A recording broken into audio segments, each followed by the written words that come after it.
Welcome everyone to another episode of the Big Picture Manatee, where our mission provides a nonpartisan space to listen, learn, inform, engage, and educate the public about issues affecting Manatee County.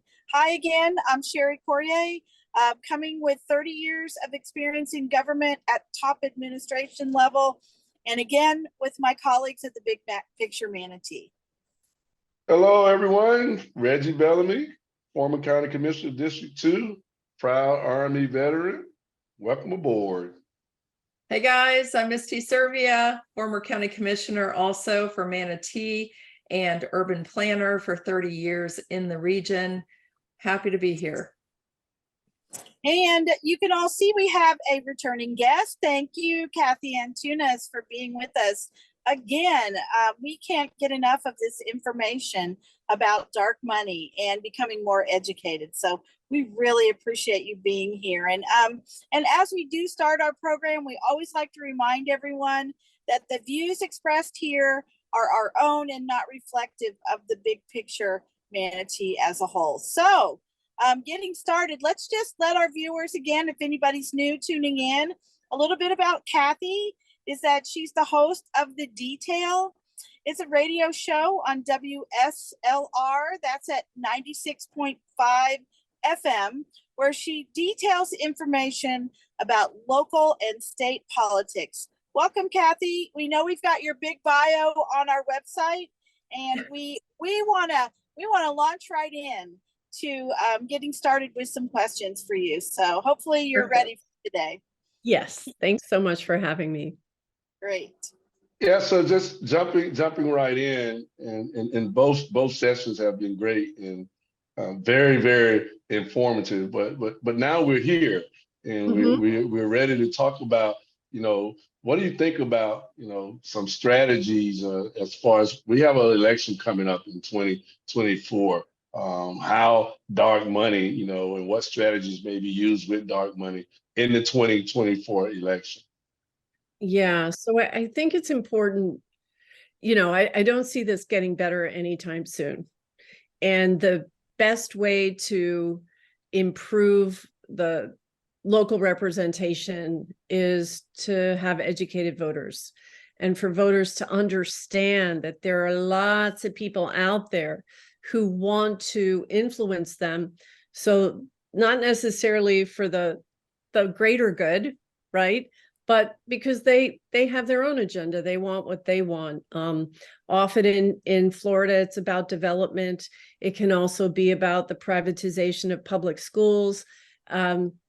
It's typically, government is where a lot of wealth, collective wealth, our tax dollars is concentrated. And there are many people who figured out if you can get your hands in that pie, you can do pretty well for yourself. So the bottom line, a lot of the culture war stuff, a lot of stuff out there is distraction. I find when you really look at the dollars and cents, things become pretty clear about who's really interested in the public good. I was just going to say, you said it's not going to get better, Cathy, but Right. God forbid it gets worse. I mean, what do you see if you had a crystal ball? Is it going to stay the same? Is it going to get worse? What's happening? Well, I do want to share, this is a business for a lot of people.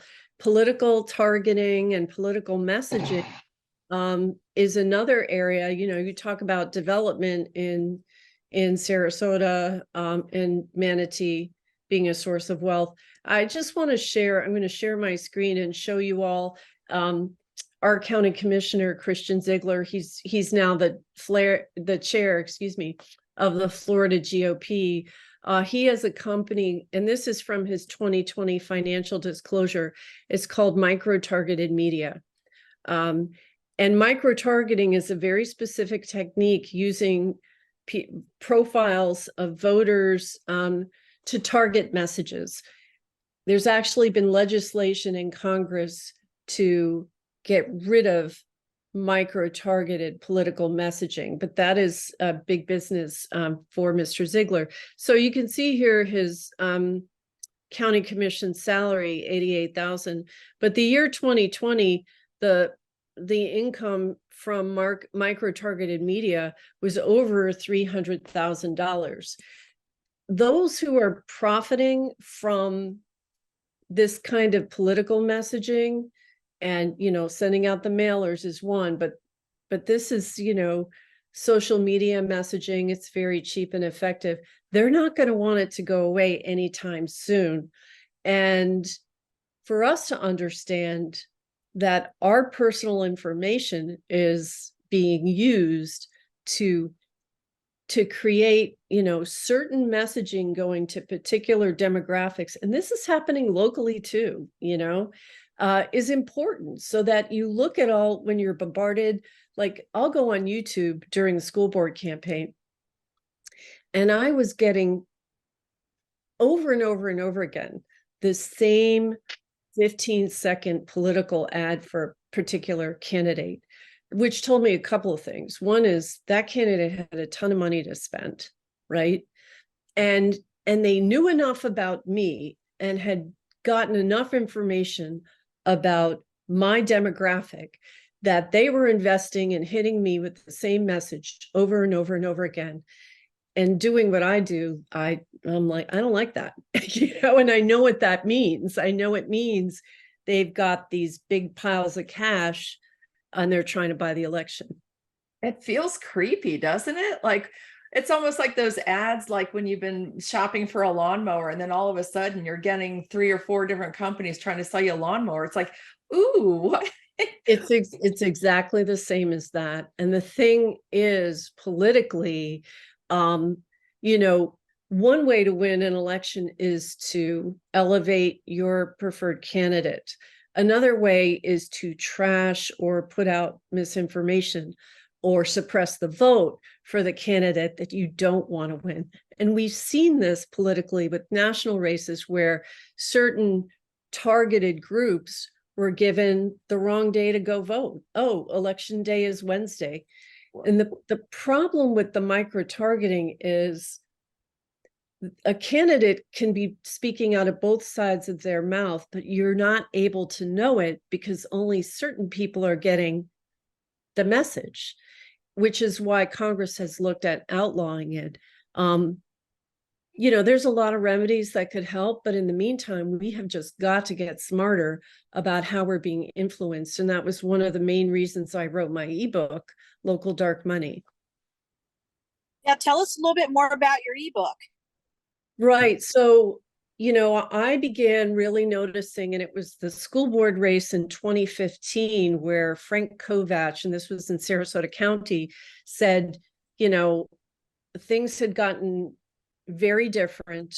The 2014 school board race was a 6-figure race. He said, when I first started, this was 10 grand.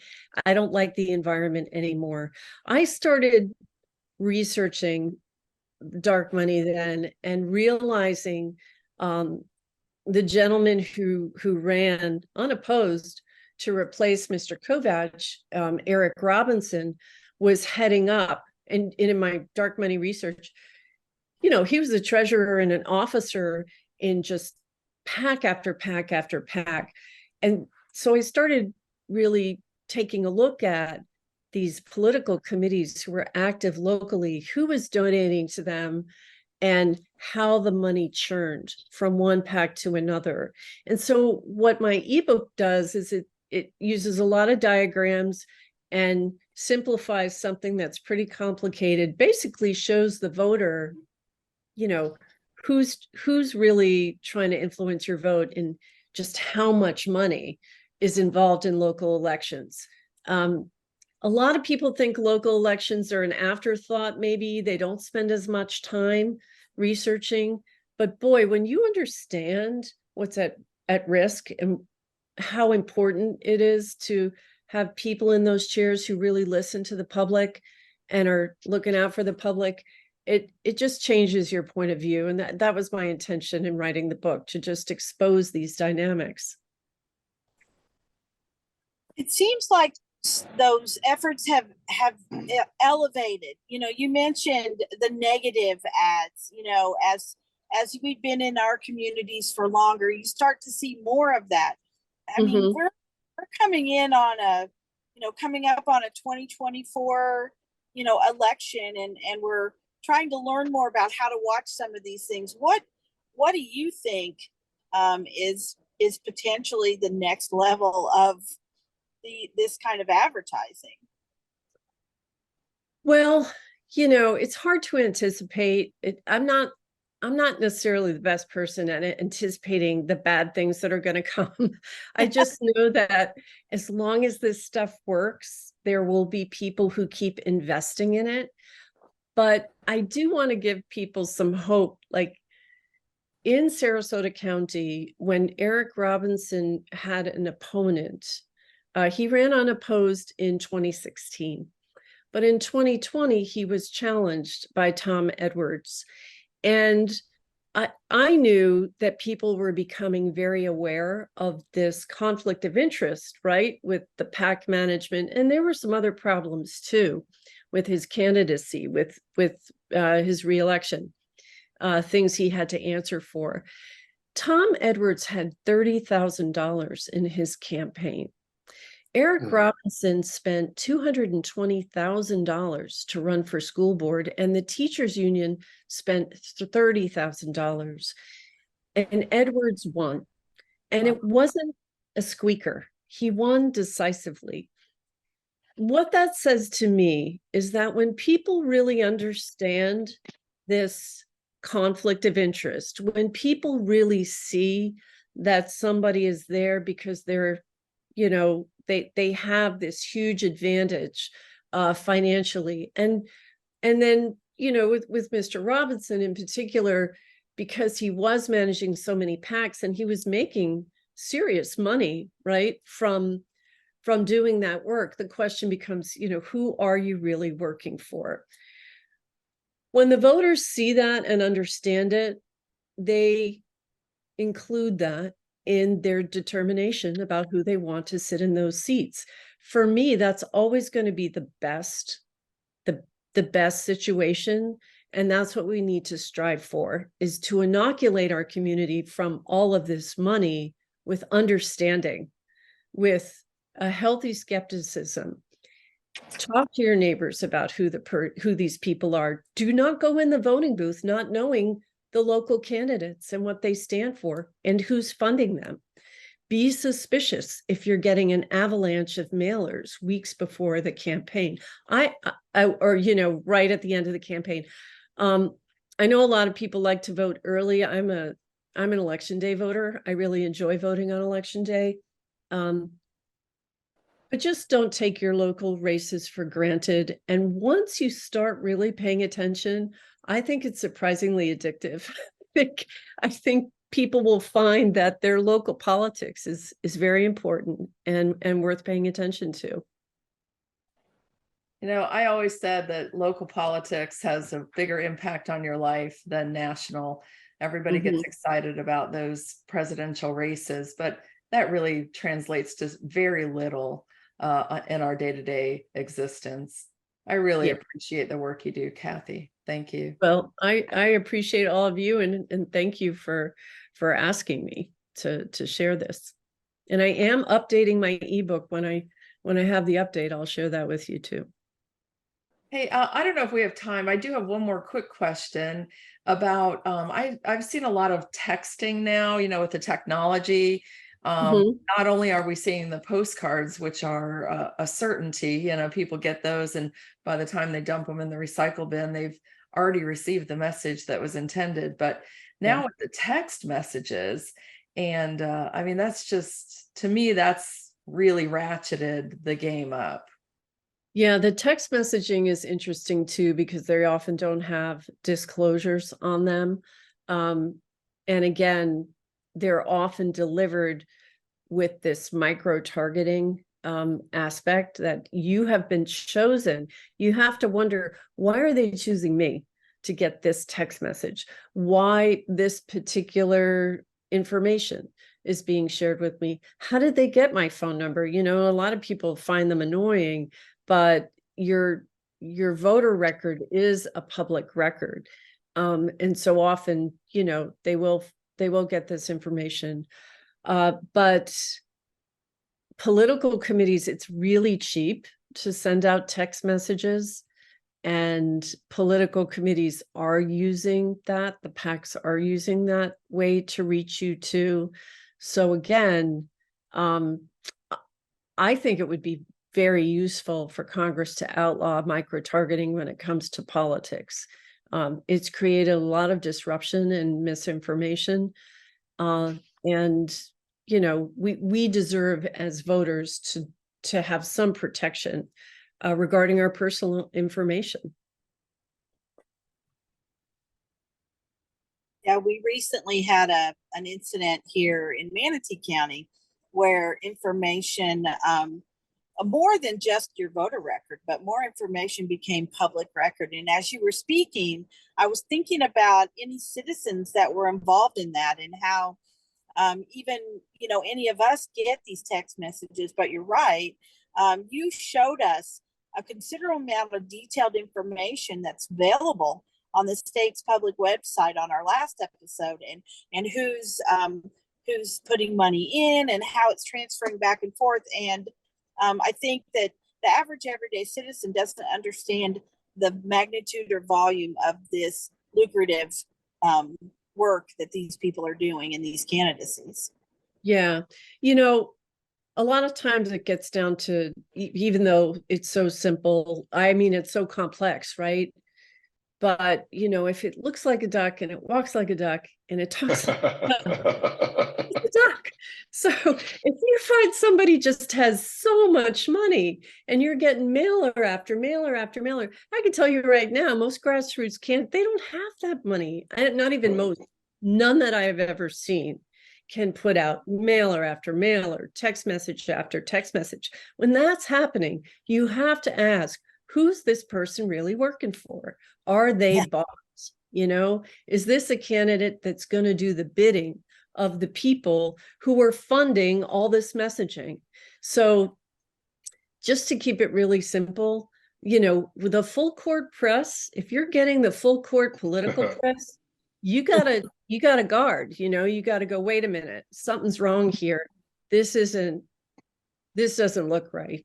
It's a duck, And I would just say this to our listeners: elections have consequences, and there's a lot that go on behind the scenes. And Cathy, thank you for your insight and your work that you're doing with research, on dark money. But this information is more for our listeners and people that are actively engaged in voting. And make sure you are aware that these things are taking place. And I like the word avalanche, because if you don't go out and vote based on the advertising and the marketing that takes place, it's going to be an avalanche. And we're kind of dealing with that right now with some of the concerns that are going on in the political industry. So I would just mind our listeners to, thank Cathy for the information, but more importantly, obviously elections have consequences, and make sure you do your research.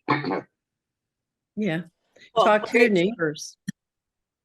So Cathy, before we stop today, remind us how we can get a hold of your ebook. Yeah, so actually if you just Google, it's local dark money, Cathy Antunes, it may pop up that way, but you can go to my blog, thedetail.net. And at thedetail.net, I have, a blog post with the local dark money. It's also on my Twitter profile, which is at Cathy C. Antunes. And it's probably a 45-minute to an hour read. It's pretty simple. And most people, when they finish it, are sort of like, oh my gosh, I had no idea, So yeah, it's a good investment in just civic understanding in what's going on in our elections. So thank you for asking that. Yeah. Oh, great. Well, I know we've had 3 opportunities to speak with you, and each time there's more questions. But you've been educating not only us, but the public. And we thank you for that. And we want to we just want to find out if you'll come back later on in the year with us as these elections really start to ramp up and we can look a little deeper. Would you? Absolutely. I'd look forward to it. Oh, that's great. All right. Well, Thank you. Thanks for watching today, everybody. And the wealth of knowledge that we've received, educate yourself and remember, if you want to go back and watch the episodes to kind of get a little bit more detail again and just hear Cathy's explanations and see some of the examples, you can find us on YouTube at our channel, The Big Picture Manatee. When you're there, like us and then subscribe. And if you haven't already, you will be getting all of our updated episodes and all the access and announcements. Also, we're on Facebook at The Big Picture Manatee and at our website, thebigpicturemanatee.com. So thank you again, Cathy. It's been a pleasure having you here. We appreciate it. Take care, everyone. We'll see you on our next episode. So long, Bye-bye. everybody. Thanks. Thank you. Bye-bye.